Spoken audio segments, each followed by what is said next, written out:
काशी प्रदेश में संत हुए शिव योगी।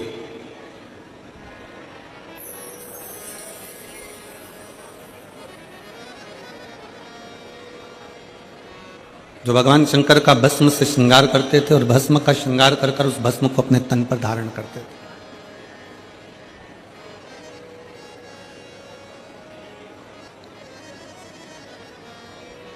शिव पर चढ़ी गई भस्म, शिव पर चढ़ाया गया जल, शिव पर चढ़ाई गई बेलपत्र, शिव पर चढ़ाया गया एक अक्षत, शिव पर चढ़ाया गया चंदन, अबीर, गुलाल,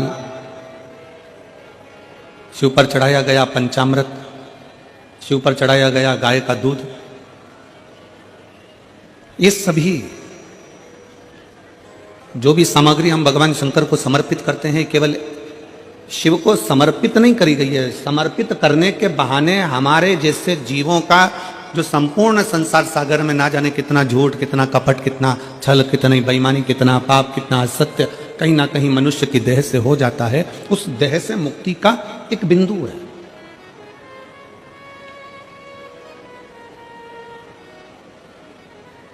और बड़े ध्यान से सुनिएगा, आप अगर शंकर जी को जल चढ़ा रहे हो, एक लोटा जल भगवान शिव को समर्पित कर रहे हो, तो यह ना सोचिए कि शंकर को आपके जल की जरूरत है। उसके ऊपर तो वैसी गंगा है, 24 घंटे बह रही है, उसको तुम्हारे जल की जरूरत नहीं है।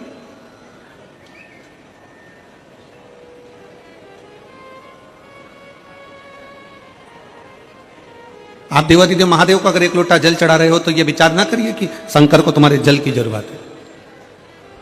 शिव जी को अगर एक बेलपत्र चढ़ा रहे हो तो यह विचार ना करिए कि शंकर जी को तुम्हारे बेलपत्र की जरूरत है। उसके पास में जगदम्बा, जगद्धात्री, दुर्गा, भवानी माता, पार्वती विराजमान है, जो स्वयं बेलपत्र का एक स्वरूप है, आद्य शक्ति है।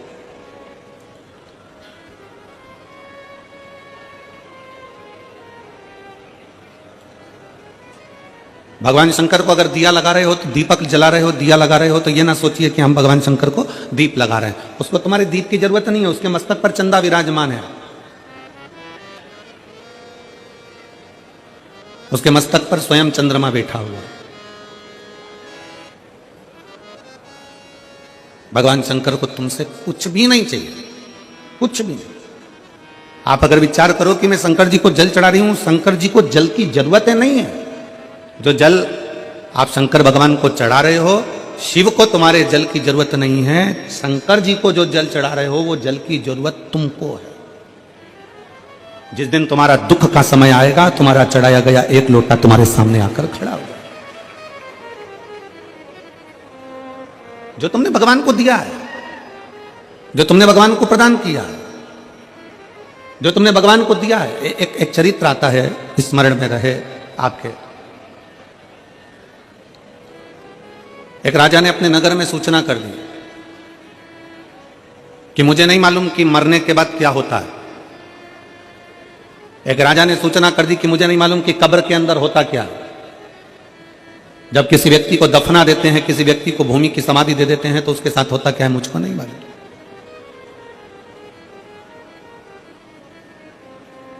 राजा ने सूचना दी,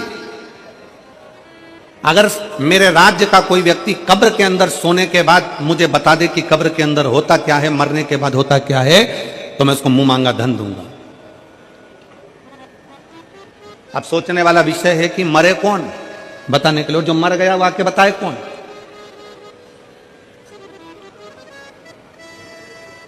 कोई हमसे पूछे कि गुरुजी तुमने कहीं स्वर्ग देखा है, तुमने कहीं नरक देखा है, तो शिव महापुराण की कथा कहती है कि जो चले जाता है वो आकर बताता नहीं है कि वो स्वर्ग में है कि नरक में है। पर इतना जरूर है कि अगर आप शिव महापुराण की कथा के अंदर बैठे हो, आप शंकर को एक लोटा जल चढ़ा रहे हो, आप पंचाक्षर मंत्र नमः शिवाय कर रहे हो, आप षडाक्षर मंत्र ओम नमः शिवाय कर रहे हो, आप राम नाम, कृष्ण नाम, शिव नाम जप रहे हो, श्री शिवाय नमस्तुभ्यम बोल रहे हो, आप देवी की आराधना कर रहे हो, आप शंकर की आराधना कर रहे हो, आप भूखे को भोजन करा रहे हो, आप प्यासे को पानी पिला रहे हो, किसी की शिक्षा की व्यवस्था कर रहे हो, किसी की औषधि की व्यवस्था कर रहे हो, तो समझ लेना कि आप स्वर्ग में निवास कर रहे हो, आप नरक में नहीं रह रहे। यह पृथ्वी ही स्वर्ग है, यह भूमंडल ही स्वर्ग है।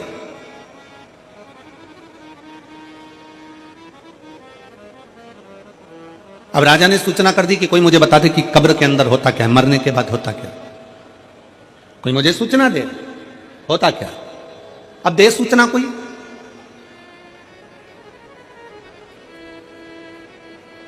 एक सिर फिरा था।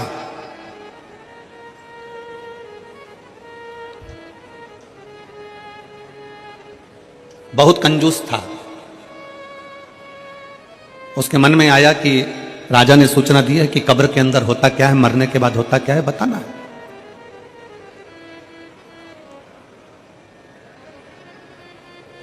और मुंह मांगा इनाम दिया जाएगा, मुंह मांगा धन दिया जाएगा। ठीक है। उस व्यक्ति ने, कंजूस ने विचार करा कि मैं अगर अंदर कब्र में चले जाऊंगा, सो जाऊंगा, 20-25 मिनट की बात है, राजा ने तो 15 मिनट दिए हैं, मैं 20 मिनट अगर कब्र के अंदर मिट्टी में दब के सो भी जाऊंगा तो आकर बता दूंगा कि क्या होता है। ठीक है। उस व्यक्ति ने राजा के पास जाकर कह दिया कि मैं कब्र के अंदर जाने को तैयार हूं, मैं मरने को तैयार हूं, मैं बताने को तैयार। राजा ने कहा ठीक है, तैयारी करो। कब्र खोदी गई। उस व्यक्ति को लेकर आ रहे थे, पीछे उसके एक भिखारी पड़ गया। भैया थोड़ा सा दान दे दो ना, भैया तुम मरने जा रहे हो, तुम कब्र में सोने जा रहे हो, ए भैया थोड़ा सा दान दे दो ना। भिखारी कहे भैया भिक्षा दे दो ना, भैया मेरे कटोरे में कुछ डाल दो ना, भैया कुछ दे दो ना। अब वो भिखारी तो सोच रहा था कि मैं वापिस आऊंगा और सोने ही सोने की रकम मिलेगी, बस। अब ये भिखारी और वो कंजूस अलग, इसको क्या दूं? सामने पड़ा था कचरा, पत्तियों के थोड़े थोड़े जो सूखी पत्तियां पड़ी थी, वो पत्तियां उसने उठाई और उसके कटोरे में डाल दी भिखारी के। ले ये ले, तेरे कटोरे में मैंने दे दिया दान, भग यहां से जा, चल जा यहां से। और कटोरे में वो सूखी पत्तियां, पेड़ की सूखी पत्तियां, कचरा उठाकर डाला। भिखारी कचरा लेकर चले गया। इस व्यक्ति के लिए कब्र खोदी गई, उसको अंदर सुलाया गया, उस पे मिट्टियां डाली गई, मिट्टियां डालकर पूरा की पूरा पैक करा गया। अब जितनी जितनी मिट्टी डलती जा रही थी उतना उतना उसका मन घबराते जा रहा था कि अब तो मरना निश्चित है, अब जीवित रहूंगा ही नहीं तो बताऊंगा कैसे, धन किससे लूंगा, पैसा किससे लूंगा, मेरे तो प्राण ही चले गए। कोई बात नहीं, बस तो मैं जाऊंगा ये पक्का। 8 से 10 मिनट निकल गए, एक सांप उस कब्र के अंदर घुसने लगा। उसने मन में विचार करा कि अभी तो मैं बच भी जाता, पर अब तो पूरा ही मरा।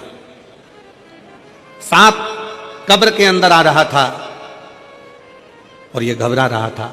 इतने में इसने क्या देखा कि उस सांप को पेड़ के सूखे पत्तों ने रोक दिया। इसने देखा उस सांप को कचरे ने रोक दिया। पेड़ के सूखे पत्तों ने, कचरों ने उस सांप को रोका। सांप अंदर आने का प्रयास करता रहा, सूखे पत्ते उसको रोकते रहे, कचरा उसको रोकता रहा, सांप अंदर नहीं आया। आखिरी में पलट कर चले गया। 20 मिनट पूरे होने के बाद इसको कब्र से निकाला, राजा के दरवाजे में लाकर खड़ा करा। राजा ने पूछा बताओ कब्र में होता क्या है? उसने अपनी वाणी में कहा महाराज होता बस वही है कि जीते जी जिंदगी में आप जो दान करते हो वो मरने पर भी आपके सामने आकर खड़ा हो जाता है। जीते जी आपने जो भजन किया, जीते जी आपने जो कीर्तन किया, जीते जी आपने जो मंत्र जाप करा, जीते जी आपने जो नाम जाप करा, जीते जी आप शंकर की कथा सुन रहे हो, जीते जी आप एक लोटा जल चढ़ा रहे हो। फिर निवेदन है, शंकर को तुम्हारे एक लोटा जल की जरूरत नहीं है, शंकर को तुम्हारी बेलपत्र की जरूरत नहीं है, शंकर को तुम्हारे दीपक की जरूरत नहीं है। शंकर कहते हैं कि ये सब कुछ तुमने जल चढ़ाया तुम्हारे लिए, तुमने बेलपत्र चढ़ाई तुम्हारे लिए, तुमने दीप लगाया तुम्हारे लिए, ये सब कुछ तुम्हारा। तेरा तुझको क्या लागे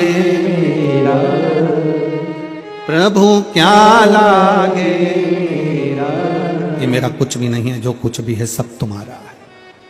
तुमने जो किसी को पानी पिलाया है, तुमने किसी को सत्संग कराया है, तुमने किसी को भोजन कराया है, तुमने दीप लगाया है, तुमने कहीं भगवान का नाम जाप किया है, ये सब कुछ तुम्हारा आएगा और तुम्हारे काम ही आएगा।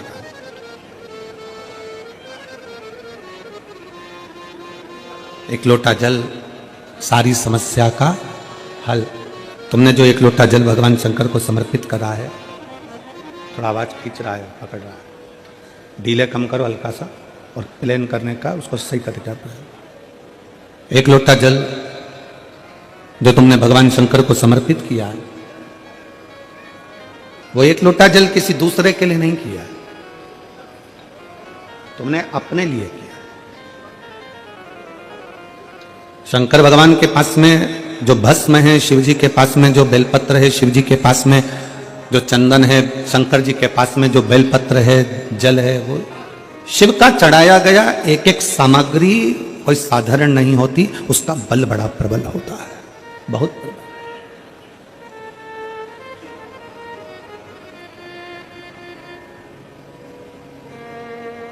कल हमने कथा में कहा था, आप लोगों ने श्रवण किया था कि शिव जी पर जब हम जल समर्पित कर कर उसका पान करते हैं, उस जल को पीते हैं, तो वो जल जल नहीं देता, वो अमृत बन जाता है, औषधि बन जाता है, हमारे शरीर के लिए वो सुख प्रदान करने वाला बन जाता है, श्रेष्ठता देने वाला बन जाता है।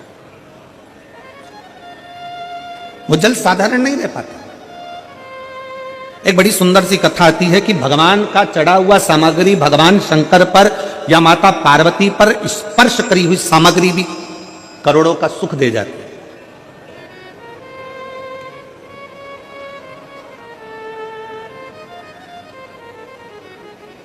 करोड़ों की संपदा दी जाती है।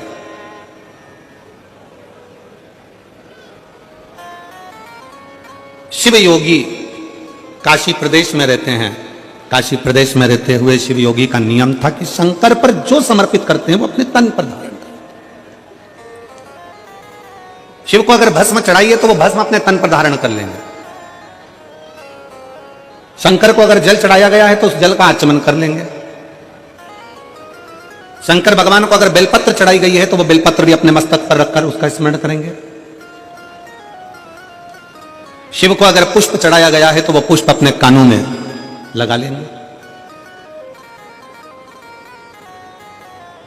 कभी कभी हम तो नहीं जानते, पर आप लोगों ने अगर स्मरण में हो तो हमने भी एक बार दर्शन किया है। आप लोग भी कभी शंकर भगवान के अगर फोटो को निकालोगे, गूगल पर सर्च करना शंकर जी के फोटो निकालना, बहुत सारे, तो उन फोटो में आप पाओगे, आप उन फोटो में दर्शन करोगे कि शंकर जी के कान में एक फूल, शिव जी के कान में कनेर का पुष्प खुसा रहता है। किस किसने देखा है? किसी फोटो में आप लोगों ने दर्शन करा होगा कि शिव जी के कान में एक पुष्प यहां लगा रहता है।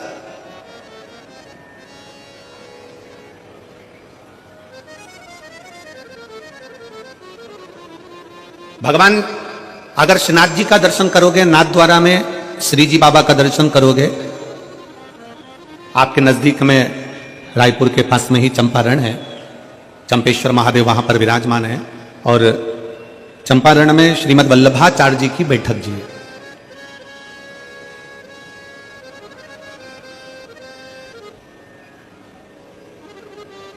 जिन्होंने पुष्टि मार्ग को प्रगटाया, ठाकुर जी के चरणों की सेवा सिखाई।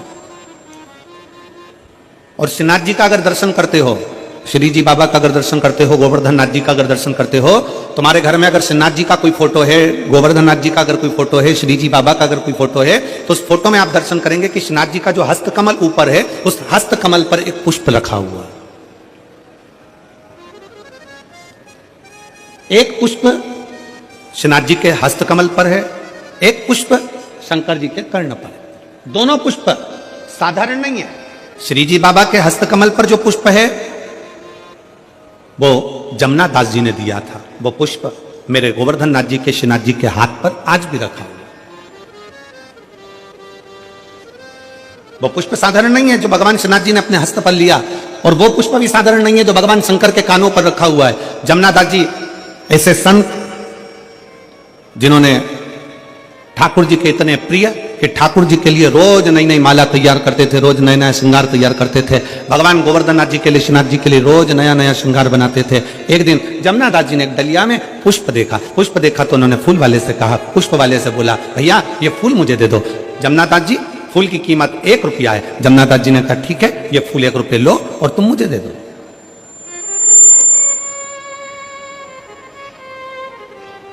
₹1 लीजिए और पुष्प मुझे दे दिए। वहीं से नगर का राजा निकलकर जा रहा था जिसका नाम था यवनराज, और यवनराज ने देखा कि डलिया में बड़ा सुंदर फूल है। जमुना दास जी ठाकुर जी की हवेली जी जा रहे हैं, भगवान का दर्शन करने जा रहे हैं, तो फूल लेकर जाना चाहते हैं, और यवनराज एक वेश्या के यहाँ जा रहा था तो उसने देखा कि फूल बड़ा सुंदर है, वेश्या के सिर पर लगाऊंगा, जूड़े में सजाऊंगा, वेश्या बड़ी सुंदर लगेगी, खुश हो जाएगी। उसने रथ रोका, बग्गी रोकी और रोककर कहा, ए फूल वाले, फूल कितने का है? फूल वाले ने कहा, फूल 2 रुपए का है। होता है। पैदल मूली लेने के लिए जाओगे, पैदल टमाटर लेने के लिए जाओगे, पैदल आलू लेने के लिए जाओगे, पैदल हरी मिर्ची लेने के लिए जाओगे, पैदल गोभी लेने के लिए जाओगे तो 5-10 रुपए किलो मिल जाएगी। 2 व्हीलर से जाओगे तो उसकी कीमत थोड़ी सी बढ़ जाएगी, 4 व्हीलर से जाओगे तो उसकी कीमत दुगनी हो जाएगी। कीमत गाड़ी की है। पैदल गए 10 रुपए किलो मिल गई गोभी, 2 व्हीलर से गए 15 रुपए किलो मिल गई गोभी, 4 व्हीलर से गए 20 रुपए किलो मिल गई गोभी। जमनादास जी 1 रुपए का फूल ले रहे थे, यमनराज ने आकर पूछा कितने का फूल है? फूल की कीमत बढ़ गई, 2 रुपए का। जमनादास जी हाथ जोड़कर बोले यमनराज से, महाराज आप तो नगर के राजा हो, आप दूसरा फूल ले सकते हो, मैंने तो ये फूल ठाकुर जी के लिए ले लिया, अपने मन से मैंने ठाकुर जी को चढ़ा दिया, अपने मन से मैंने श्री जी बाबा को समर्पित कर दिया, अपने मन से मैंने भगवान को दे दिया, ये फूल मुझे ले लेने दो। यमनराज ने कहा, जमनादास फूल मैं लूंगा और वेश्या के जूड़े में जाएगा। जमनादास जी ने कहा, ये फूल तो मैंने अपने मन से मेरे गोवर्धन नाथ जी को, मेरे कृष्ण को, मेरे श्री जी बाबा को मैंने समर्पित कर दिया, अब तो फूल मैं ही लूंगा। यमनराज ने कहा, जमनादास समझ जा, तू मुझसे कह रहा है कि फूल मैं लूंगा? फूल की कीमत मैं 2 रुपए देता हूं। फूल वाले ने कहा, ले लो। जमनादास जी ने कहा, पहले तो फूल मैंने 1 रुपए में लिया था माली कहता है 2 रुपए का है। जमनादास जी ने कहा, फूल की कीमत 4 रुपए देता हूं, फूल मेरा है। यमनराज ने कहा, फूल की कीमत 8 रुपए देता हूं। जमनादास जी ने कहा, फूल की कीमत 10 रुपए देता हूं। यमनराज ने कहा, फूल की कीमत 20 रुपए देता हूं, मैं नगर का राजा हूं, फूल मैं लेकर जाऊंगा। जमनादास जी कहते हैं, फूल की कीमत में 40 रुपए देता हूं। यमनराज ने कहा, फूल की कीमत 50 रुपए देता हूं। यमनराज ने कहा, फूल की कीमत 100 रुपए देता हूं। यमनराज ने कहा, फूल की कीमत 1000 रुपए। जमनादास जी कहते हैं, फूल की कीमत 10,000 रुपए। जमनादास कहते हैं, फूल की कीमत 10,000 रुपए। यमनराज कहते हैं, फूल की कीमत 20,000 रुपए। जमनादास जी कहते हैं, फूल की कीमत 50,000 रुपए।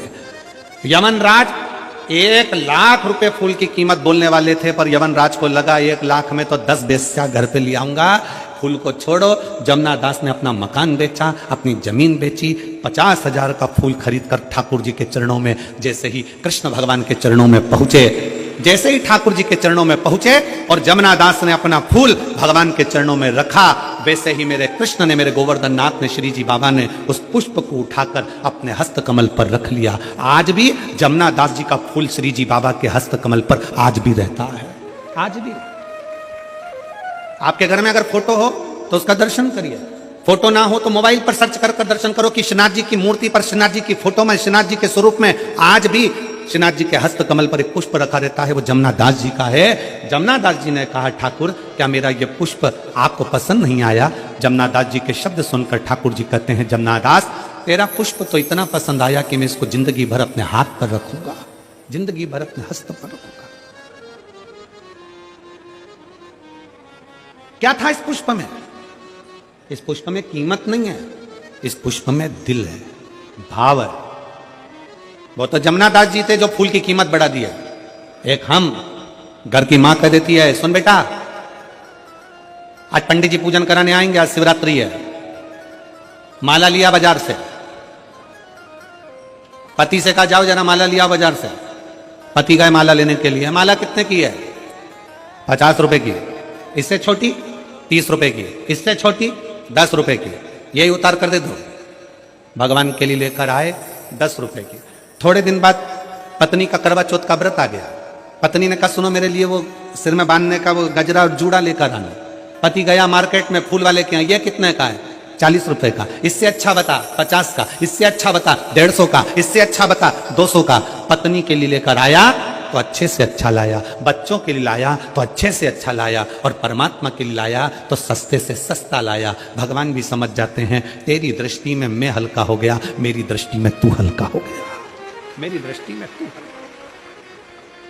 भगवान कभी नहीं कहते कि मुझे बहुत सारा धन दो, भगवान कभी नहीं कहते कि मुझे बहुत सारी संपदा दो, भगवान कभी नहीं कहते कि मुझे ढेर सारी पूंजी दो। भगवान तो कहते हैं कि तू दिल से मुझे जो समर्पित कर रहा है वो मेरे लिए नहीं, तू तेरे लिए कर रहा है, तेरे लिए।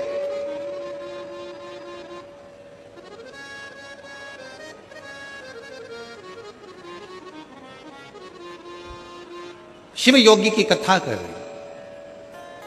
काशी प्रदेश में रहने वाला वो शिव योगी भगवान शंकर की भक्ति में झूमता, शिव जी को भस्म का श्रृंगार करता, वो भस्म अपने तन पर धारण कर लेता, शंकर जी को बेलपत्र का श्रृंगार करता, बेलपत्र अपने तन पर धारण कर लेता, भगवान शंकर को जल समर्पित करता, वो जल का आचमन कर लेता। शिव योगी भगवान शंकर को जो समर्पित करता वो शिव का भाव से, भगवान शंकर का औषधि भाव से अपने ऊपर धारण कर लेता। भगवान का चढ़ा